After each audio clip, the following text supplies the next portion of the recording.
نحمدہ ونصلی علی رسولہ الکریم۔ حضرت مولانا فضل الرحمان دامت برکاتہم العالیہ نے متحدہ اپوزیشن کے لیے پی ٹی آئی کو اپنے ساتھ ملایا۔ تو اب جب پی ٹی آئی کو اپنے ساتھ ملایا تو پہلے یہ بہت زیادہ آپس میں ان کا اختلاف تھا۔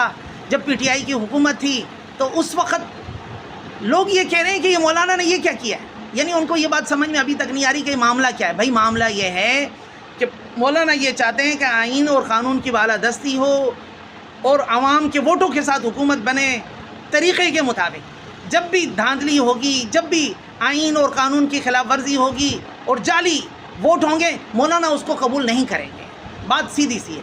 تو کل جب اس طرح ہوا تھا تو جو لوگ مظلوم تھے وہ لوگ مولانا کے ساتھ، اور اس کو انہوں نے جب عمران خان کی حکومت تھی، اور آج وہی لوگ حکومت کے اندر آ کر پھر وہی غلط کام کر رہے ہیں، تو ان کو سبق دینا بھی ضروری تھا۔ اس لیے مولانا نے متحدہ اپوزیشن کے لیے پی ٹی آئی کو اپنے ساتھ ملایا۔ تو اس کے اندر کون سی ایسی بات ہو گئی؟ ہاں، باقی بات یہ تو اپوزیشن ہے نا حضرت، بھلے وہ عمران خان جیسا بھی تھا یا اس کے اس وقت عمل کیسے بھی تھے، اس سے ہمیں کوئی فرق تھوڑی پڑے گا۔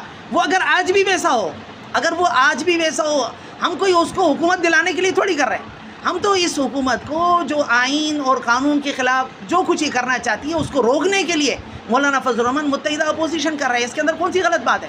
پھر اس کے بعد کچھ لوگ ہوتے ہیں وہ کہتے ہیں کہ مولانا کو ایسا نہیں کرنا چاہیے، کہیں ایسا نہ ہو۔ کیا تمہاری عقل سمجھ مولانا سے اوپر ہے؟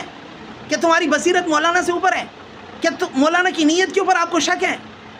تو پھر کیوں ہم اس طرح کی باتیں کرتے ہیں؟ ہمیں یہ چاہیے کہ ہم اپنے بڑوں کی بات کے اوپر اعتماد کریں، اور اس کے بعد ہماری اگر ہمیں مولانا کی بات سمجھ میں نہیں آ رہی نا، تو اس کا مطلب میری عقل خام ہے، مجھے اپنے آپ کو درست کرنا ہے۔ میری عقل اللہ کرے بہتر ہو تاکہ مولانا کی بات مجھے سمجھ آ سکے۔